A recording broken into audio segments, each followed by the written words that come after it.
Labdien, draugi! Vēlos parunāt par fundamentālajām izmaiņām digitālajā mārketingā, kas skars gandrīz vai ikvienu reklamdevēju Latvijā. Īstenībā pat ne tikai Latvijā, bet visa pasaulē. Par tām izmaiņām jau ilgi tiek runāts.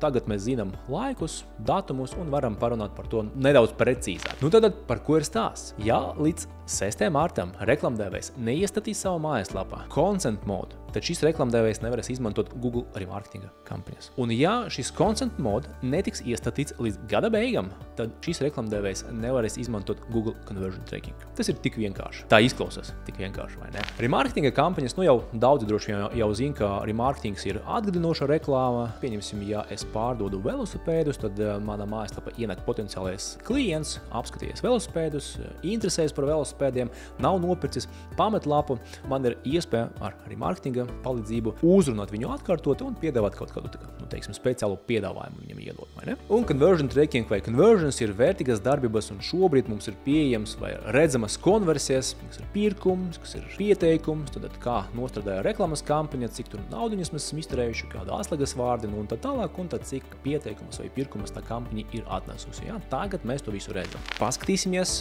uz consent mode. Ko tas nozīmē? Vēl joprojām visiem visdrīzāk šis vārds vai vārdu salikums ir zināms, tāpēc paskatīsimies nedaudz detalizētāk.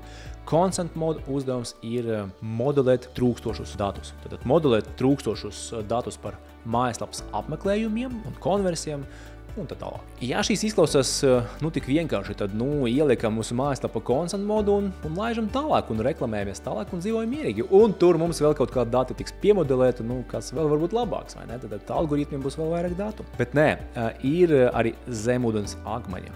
Un tad consent mode uzstādāms vai iestatāms tikai tad, kad mājaslapa ievēro consent politiku, consent policy. Un tieši consent policy ievērošana arī veido tos trūkstošus vai neredzamus datus. Ja mājaslapa ievēro consent politiku, tad ienākot mājaslapa lietotājiem ir iespēja būt neredzamam.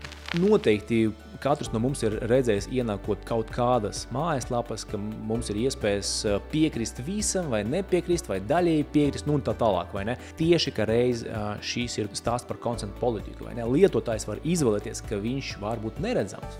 Tad, ja jūsu mājaslapa ienāk 100 apmeklētājiem, tad pieņemsim 60 no tiem var izvēlēties, es gribu būt neredzams, ja? Es nepiekrītu. Un tad turpināt izmantot mājaslapu. Jūsu Google Analytics konta jūs redzēsiet datus par 40 apmeklējumiem un 60 jau būs neredzami.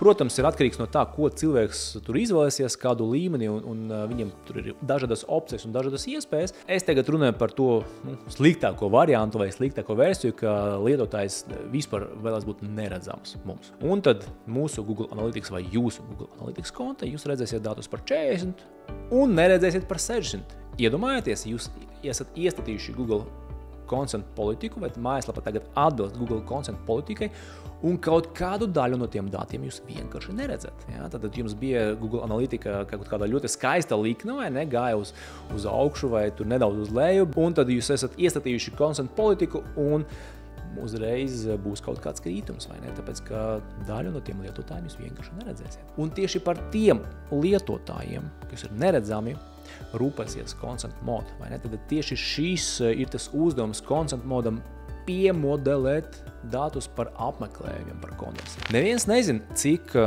consent mode piemodelēs. Tas ir fakts, jo consent mode arī neredz to cilvēku, jo cilvēks ir pateicis, ka viņš grib būt neredzams. Tad Google neizmantos vairs šī cilvēka datus par apmeklējumu. Google consent mode izmantos jaudīgas mašīnu mācīšanas tehnoloģijas, lai nodefinētu un saprastu situāciju, vai ne? Un tad, ja mēs palikam pie iepriekšējā piemēra par 60 neredzamiem apmeklējumiem, tad viņš piemodelēs iespējams 10 apmeklējumus no tiem 60 tikai, vai ne? Iespējams 40, bet to neviens nezin. Maza varbūtība, ka būs visi 60, bet kaut kādu daļu Google consent mode piemodelēs, vai ne? Lūk, un šis ir tas consent mode uzdevums, bet šis consent mode, vai Google consent mode darbojas tikai tajā gadījumā, ja mājaslapa ievēro consent policy. Un tas ir tas, es teiktu, niknākais izaicinājums vai tieši tās fundamentālās izmaiņas, jo tagad, ja reklamdevējs gribas izmantot remarketingu, ja reklamdevējs gribas izmantot Google conversion trackingu, viņa mājaslapai būs jāievēro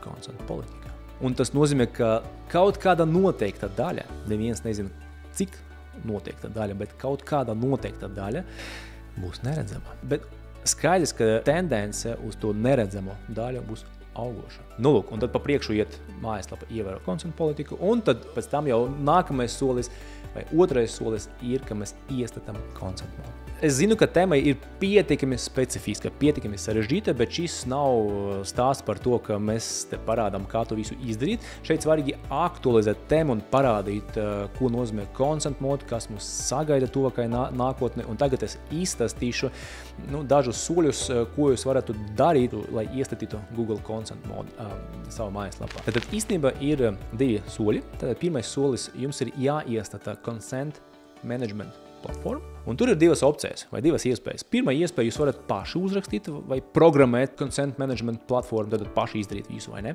Vai otra opcija, jūs varat jau nopirkt gatavu risinājumu, kas ir out of the box risinājums, dažu dienu laika jūs to iestatīsiet. Ja jums ir kaut kāds īpašais gadījums, jūs noteikti visdrīzāk gribēsiet paši rakstīt. Bet ja nav tas īpašais gadījums, mēs visiem vai lielākai daļai iesakam vienkārši nopirkt jau gatavu risinājumu, un dažu dienu laika tas būs gatavs, jūs viņu iestatīsiet consent management platformu mājaslapa, un jau mājaslapa ievēros consent politiku. Tikai dažas dienas un viss. Un jums nevajadzēs uztraukties par to, vai jūs neesat aizmirsuši kaut kādu punktu viņu pierakstīt, vai kaut kādu kodu izveidot. Par to jums vispār galva nesāp.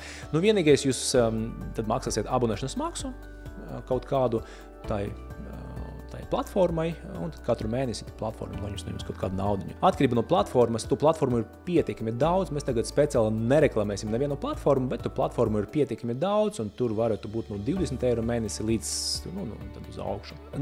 Tas ir pirmais, ko jūs darat, iestatīt content management platformu. Otrais solis ir jau iestatīt consent mode. Ja jūs esat iestatījuši jau gatavu risinājumu, tad consent mode iestatīšana ir jau iebūvēta tajā platforma, un tad tieši tajā platforma ir nedaudz tur minimāli jāpadarbojas, jāpaspēdā dažas pogas, un tad principā tur jau arī tas consent mode ir arī jau gatavs. Tas divas darbības. Draugi, es zinu, ka tēma ir specifiska. Šis video varētu būt jums ceļojuma sākums, nevis beigas. Droši interesēties par iespējām, kā jūs varat iestatīt content management platformu, kā jūs varat iestatīt consent mode.